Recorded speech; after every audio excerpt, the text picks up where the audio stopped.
ഒന്നുകൂടെ കാണിക്കാം.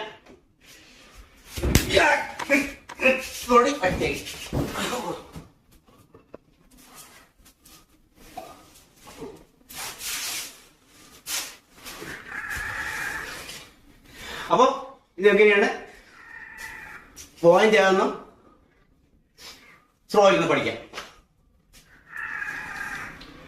അപ്പൊ പിടിച്ചേ സ്ലോയിലാണേ. താഴ്ത്തി കഴിഞ്ഞാൽ അതുകൊണ്ട് ഈ ഇങ്ങനെ പിടിക്കുക. അതുകൊണ്ട് ഒറ്റ കുത്ത് ഈ പോയിന്റ് താരക്കുഴി അല്ലെങ്കിൽ കുളിർമർമ്മം എന്ന വായന. അതേപോലെ മറുസൈഡ് പെട്ടെന്നാണ് ഞങ്ങളുടെ വീണ് നിൽക്കണം.